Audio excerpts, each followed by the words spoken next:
this video I'm going to continue with the topic, the verb and kinds of verb. In the previous video I had finished up with finite verbs, okay, and in this video I'm going to continue with non-finite verb and its types and the rest kinds of verbs. So let's see to it. Next we proceed to non-finite verb. Such type of verb forms do not change according to the time of an action, that is your past, present or future tense, the number of people doing action.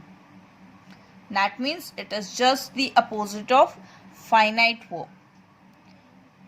In finite verb, the verb was changing according to the number of people and the time, that was your tenses.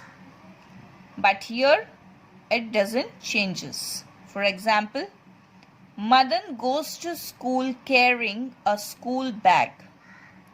This is your singular sentence. Okay, Madan is the single person over here. And your verb form is carrying. Next, Madan and Kamal. That means it is plural. Go to school carrying school bags. Now again carrying is your verb form, but it is as it was in singular sentence. This is your singular sentence and over here the carrying is written and this is your plural sentence, and then also this carrying is same. Next is yesterday Madan went to school carrying a school bag. Here also this sentence is written in past tense but carrying is same. Next is tomorrow Kamal will go to school carrying a school bag. That means this is your future tense, and then also this carrying is written as it was written in singular sentence, plural sentence, past tense or future tense. One thing you have to note, the word carrying, okay, this carrying word, you can see this carrying word written in all the 4 sentences, right? So the word carrying does not change even though the number and time have changed. Say this: present and past participles are always non-finite verbs. However, when the participle is used along with the helping verb to form the continuous or perfect tense, it becomes a finite verb. For example, the boys were jumping into the pool. Now, I have used were. Were is your helping verb. So, if helping verb is used in the sentence, it is your finite verb. There is a note over here. See this. In the above sentence, that means in this example, jumping is used along with were. Okay, jumping is your verb and were is your helping verb. This is used along with this. So it forms the past continuous tense.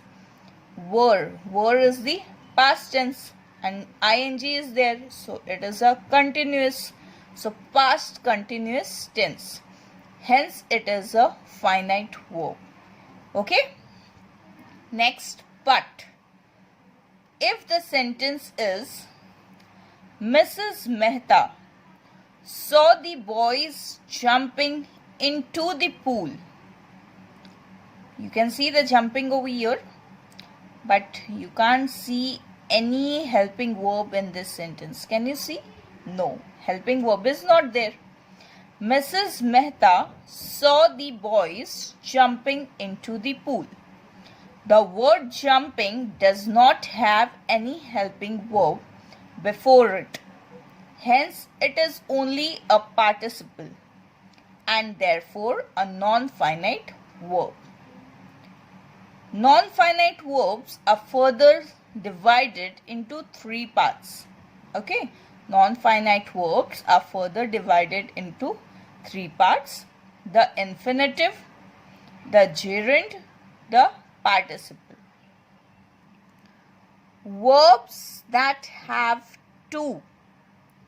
Note, verbs that have two in front of them are known as infinitives. Infinitives are also non-finite verbs. For example, I have to go now. Now, can you see I have to go? I've used to with the main verb. So this is your infinitive. That means non-finite verb. You have to learn this poem. To learn. Learn is your main verb. And I've used to along with it. So this is your infinitive. That means non-finite verb. In the above examples, to go and to learn are infinitives and therefore are non-finite verbs. That is to plus main verb. Can you see here? To plus and learn is your main verb.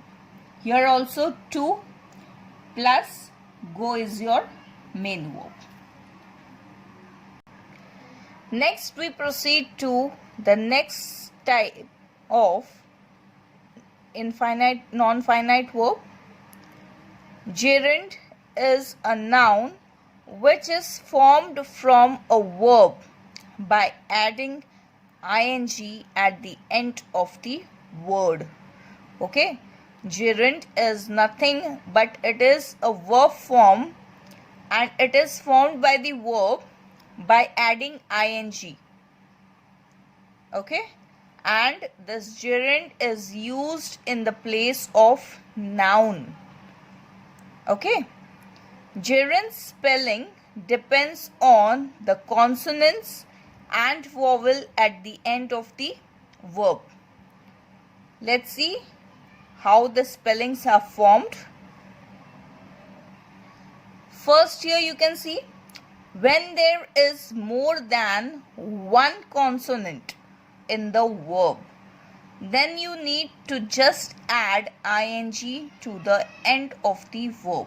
That means you can see here there are more than one consonants. Okay, N and G both are consonant plus ing and the spelling is simple: singing. Sing plus ing, singing. Study plus ing, studying. Fish plus ing, fishing. Okay, so you just have to add ing when there are more than one consonant in particular word. Then you have to simply add ing and that will be your gerund.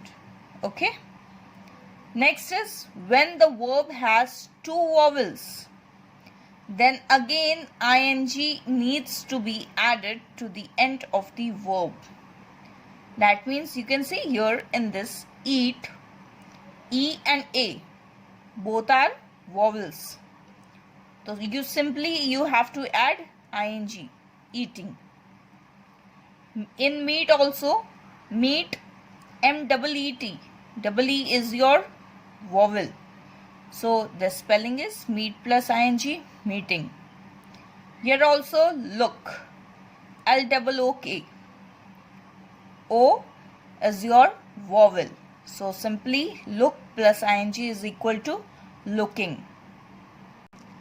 Next is when the verb has one vowel and one consonant. Okay, one vowel and one consonant at the end. Then you need to double the consonant and add ing to the end of the verb. For example, see this. Swim, S-W-I-M. You have one vowel and one consonant. Can you see this? I is your vowel and M is your consonant. You just have to add one more consonant to it plus ing. Can you see the swimming spelling? SWIM plus one consonant M plus ing, swimming. Next is sit. In sit, you can see I is your vowel and T is your consonant. You just have to simply add one more consonant T plus ing, and your spelling of sitting is SITTING. Next is get. In get also, E is your vowel and T is your consonant. Simply add one more consonant T plus ing, and your spelling is getting, GETTING.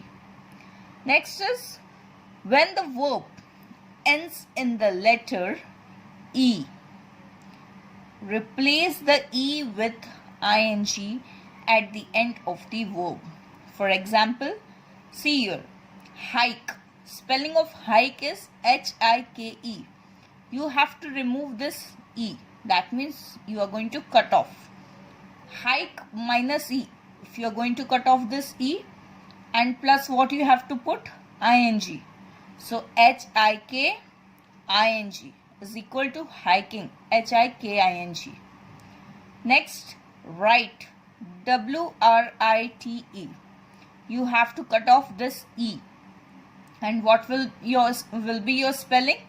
Writing, WRITING, writing.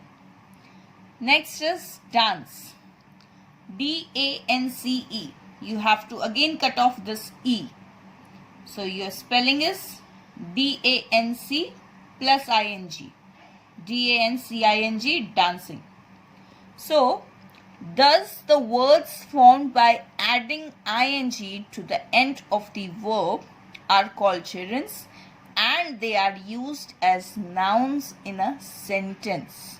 Okay, so the place of gerund in a sentence is like a noun. Next is participle. That is your third form of your verb. A verb that functions as an adjective in a sentence is called a participle. For example, the trained soldiers fight bravely in the war. Now, trained is the quality of the soldiers. How were the soldiers? They were trained. Train is a verb form, but it is the quality of the soldiers. So when the verb is performing an action of an adjective in a sentence, that is known as participle. Next is regular and irregular verbs. In regular verbs, we make the past form and participle by adding D, ED, T. That is your base form, past tense and participle. Now base form is your verb form. Past tense is your second form of your verb. And participle is your third form of your verb. So I've written this laugh. Then your past tense, the second form of your verb is laughed, and here also it is laughed. Bend, bent, bent. Gain, gained, gained. You can see one thing, that second form of the verb and the third form of the verb both are same. Okay. This thing happens in regular verbs. They are also known as weak verbs.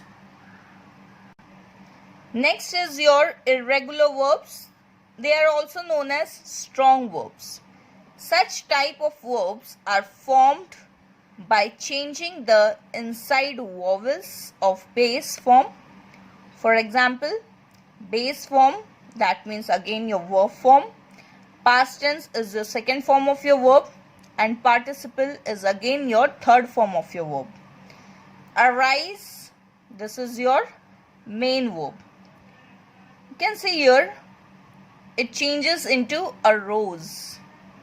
Okay, Arose is your past tense of arise, and it is the second form of your verb.